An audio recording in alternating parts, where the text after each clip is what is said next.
nuôi rút thiệt chia vào đó nhá rút rút một nhà thôn đó không mà tôi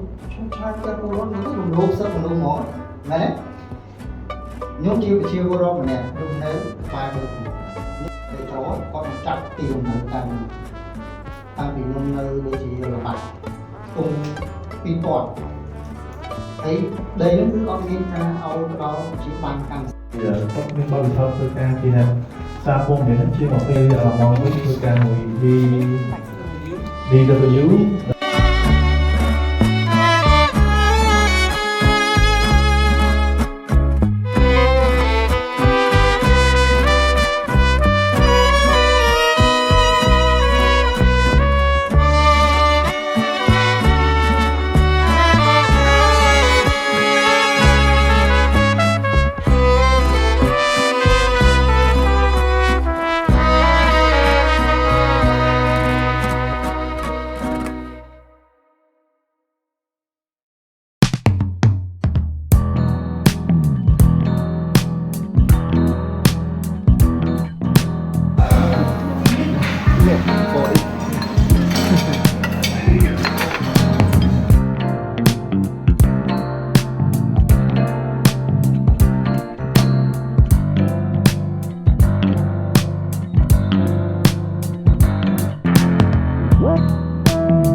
Years as a journalist. I worked 5 years in Phnom Penh at the Phnom Penh Post. I worked in Germany for DW and some local newspapers. And I'm really happy to be here. And I want to say, if you have any questions, you can always stop me and ask. It is more important that you understand. I finished my agenda today. Campuchia មួយខែមានចំនួនមួយគ្នាកម្ពុជាមួយម៉ាឡេស៊ីមានមិត្តភាពជិតស្និទ្ធចិនមួយអាមេរិកសម្ព័ន្ធមិត្តភាពបែកបាក់ចិនមួយវៀតណាមសម្ព័ន្ធភាពបែកបាក់ថៃមួយអាមេរិកសម្ព័ន្ធភាព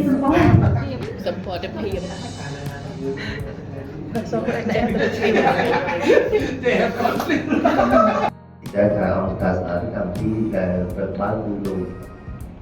อยู่เรียนตีความเรียนการศึกษาก่อนมีเรียนการประชุมอยู่บนนั้นเราบอกแค่ที่เราสู่ความเรียนด้วยต้องไปวันต้องรู้ก่อนก่อนอายุตัวอยู่วันต้องไปเอาเรื่องนี้รู้การคนการกินเรียนการยกใจความเรียนนั้นมันก็ความเรียนรู้ความเรียนจะเป็นยังไงจะต้องเรียนรู้ว่าเนี่ยอันนี้คนมันเอาแต่เราเอาที่ตัวเนี่ยอันนี้คนมันเอาแต่เราเนี่ยเราเรียนเนี่ยอันนี้คนมันก็มันต้องเอาเรียนการหาการโยนโยนเสียแต่วิ่งแต่บอกแต่เนี่ยสร้างความเรียนแต่ตีเอาเรียนแต่รวมต้องมาทำបាទអរគុណលោកស្រីសុំថាវនីបាទខ្ញុំសូមងាកមកកាន់លោកស្រីសេងសុជាតាដែលជានាយិការឿងទីចាត់ការអន្តរវិស័យនៃសាលាខេត្តកំពង់ធំបាទលោកស្រីសូមលោកស្រីហាងចំណាប់អារម្មណ៍បាទពាក់ព័ន្ធទៅនឹងការលើកឡើងរបស់លោកស្រីថាវនីបាទលោកស្រីសថាវនីមុនហ្នឹងគាត់លើកឡើងថាមានដែរជួបមន្ត្រីល្អគាត់ក៏បានផ្ដល់ព័ត៌មានដែរប៉ុន្តែរឿងរសើបមួយចំនួនដូចជារឿង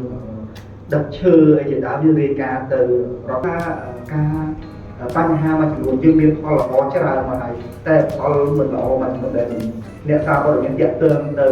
មន្ត្រីមូលដ្ឋានមិនមានការឆ្លើយតបចឹងលោកស្រីគិតថាវាជាផលមិនល្អប៉ុណ្ណាដែរមូតាមទៅខ្ញុំក៏ដែរមានបទពិសោធន៍ជួបជាមួយនឹងខាងសារព័ត៌មានដែរប៉ុន្តែដោយបងគាត់លើកឡើងសម្រាប់ពេលឃើញឡានដឹកឈើគេបើកហើយមកថាគាត់ចូលរោពីចន្ទទីមកកៅស៊ូប៉ុន្តែគាត់កាត់ដីហ្នឹងយូរឆ្នាំហើយដីហ្នឹងខាងមន្ទីរបានអនុញ្ញាតហើយយកកម្មទៀតដីហ្នឹងជាដីដែលមានប្លង់កម្មសិទ្ធិទៀត គាត់បានដឹងថាអីមានឆ្លងទៅដល់គាត់ប្រើឲ្យធ្វើបានដល់ថ្នាក់ងំឲ្យយើងនេះទៅឬមួយក៏ដឹកដល់ក្រសួងឲ្យយើងធ្វើការជំនឿប៉ុន្តែបើសិនជាករណីយើងយកពីមន្ត្រីជំនាញដូចគ្នាគាត់ទេមកស៊ូឬមួយក៏គាត់សុំសហការជួលមកសិនដើម្បីមុននឹងចុះសារអញ្ចឹងសារព័ត៌មានទៅបានសារពលិកទៅវិញទៅសារគាត់យល់ពីគ្នាទៅវិញទៅមកហើយមួយទៀតមន្ត្រីខ្លះដូច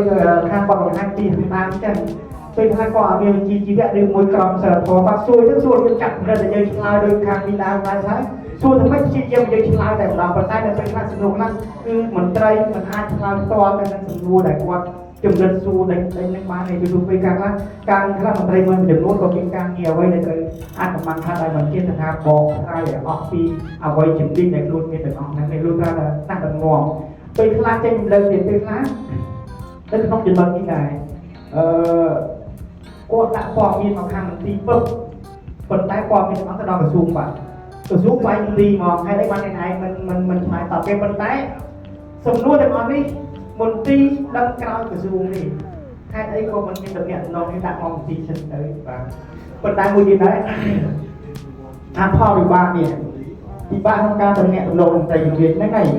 ពិបាកតំណែងតំណងមន្ត្រីជំនាញនឹងអាជ្ញាធរមូលដ្ឋានគាត់ជាមានការលំបាកយល់ការមន្ត្រីជំនាញមិនអាចថាពេលដែលគាត់ទេមកនឹងព្រាមមន្ត្រីជំនាញចាំរងចាំនៅទូរស័ព្ទបពរឬមួយគាត់ថាដើម្បីឆ្លើយតបគាត់ព្រាមពូថាមន្ត្រីជំនាញមួយចំនួនក៏មានពេលវេលាក្នុងការធ្វើការងារដែរអញ្ចឹងណានេះគាត់ទៅនួននេះឲ្យមន្ត្រីនេះខ្ញុំបកអត់ថាចុះយងកាលពេលខ្លះគាត់ទេមកយើងសុំថាចាំបន្តិចចាំទេមកវិញដូចខ្ញុំនិយាយមិញហ្នឹងក្នុងចាំលោកចាំបាគាត់ចង់ដឹងព័ត៌មាននឹងព្រាមគាត់ព្យាយាមពេលខ្លះយើងចូលប្រជុំចឹងគេថាសុំបន្តិចអត់បានគាត់ព្យាយាមទៅពេលខ្លះទៅគេខ្ញុំពេលថាខំដែរពេលថារួចខ្ញុំរវល់ហើយចាំទៅមើលប្រទេសមកខំទេមកខំទេតែខ្ញុំទៅក្រោយយេកំនេះជាមន្ត្រីយល់ការគាត់ទេមកវិញពិតតែខ្ញុំលើបងគាត់និយាយចឹងគាត់ទេមកខំខ្ញុំវិញគាត់ទុកពេលវេលាទេខ្ញុំអត់ដើម្បីខ្ញុំជួបជុំឬមួយក៏ជួបជាមួយថ្នាក់ដឹកនាំសិនអត់បានគាត់ទៅដល់លោថាគាត់ចង់ជួបចង់យូរសុំទៅអត់បានតែគាត់ខាត់គាត់ឈប់លើមែនពេលខ្លះលើបងគាត់និយាយចឹងទៅអត់លើគូលហេតុអីពេលខ្លះទៅមិនតែប៉ុណ្្នឹងដើម្បីផលប្រយោជន៍គាត់ដើម្បីផលប្រយោជន៍អញ្ចឹងពួកខ្ញុំដឹងតែនេះដើម្បីផលប្រយោជន៍ទេខ្ញុំជួបទៅខាងផលប្រយោជន៍នេះគាត់មកជំរុញខ្ញុំទៅហើយជួបអីទៀតហើយរឿងនេះជារឿងដែលស្របច្បាប់ខ្ញុំអត់ធ្វើ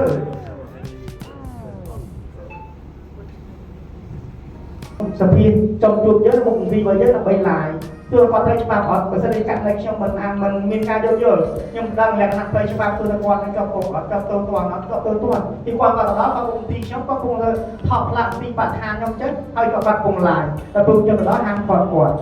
មានសុំការណែពីខ្ញុំមុននេះទៅដល់កន្លែងធ្វើការរបស់ខ្ញុំគាត់មានសុំការណែពីខ្ញុំហ្នឹងអញ្ចឹងគាត់ថាចំណុចនេះជាចំណុចមួយដែលមិនគួរការតាមនៃគួរអ្នកសារផងនេះទៅដល់វិធីអភិបាលគេគួរណាស់តំណែងមកថាខ្ញុំមកពីសារផងនេះខ្ញុំសុំទៅពីអ្នកជួបអ្នកតែអត់ទេគាត់ដល់មន្ទីរហៅយើងមន្ត្រីមន្ទីរគេទេឲ្យបងចង់ជួបថ្ងៃនេះខ្ញុំមានទីតាមសភាផងគឺតែឲ្យសភាអត់បាទនេះជាផលបាក់ទាំងការឡើងពីពលទីបរិស្ថានទីលើនេះជាចិត្តផលមន្ទីរចំតែម្ដងបាទសូមអរគុណចា៎បាទជា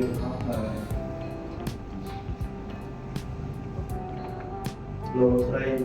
ដែលជាអ្នកនាំពាក្យមន្ទីរវិស័យក្នុងខេត្តកំពង់ធំទាំងមូលជាច្រើនដែលបានចូលរួមក្នុងសភាសាលារបស់យើងនៅថ្ងៃនេះបងប្អូនអ្នកសារព័ត៌មានអាជីពបងប្អូនអ្នកសារព័ត៌មានពលរដ្ឋដែលបានចូលរួមក្នុងកម្មវិធីរបស់យើងផងដែរថ្ងៃនេះក្រោយជាមួយអង្គរបស់អង្គការ Best for the World ក្នុងរយៈពេលអភិវឌ្ឍការរវាងរបស់លោកស្រីអញ្ញាមរតអញ្ញាធម៌មរតដែលការសាលានេះមានគោលបំណងបង្កើតឲ្យបាននូវយុទ្ធសាស្ត្ររវាងបង្កើតបាននូវយុទ្ធសាស្ត្រទំនាក់ទំនងរវាងអ្នកសារព័ត៌មានក៏ដូចជាបងប្អូនអ្នកនាំពាក្យក៏ដូចជាអាជ្ញាធរមូលដ្ឋានដែលកំពុងតែអនុវត្តនៅក្នុងវិស័យរបស់បងប្អូន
ថ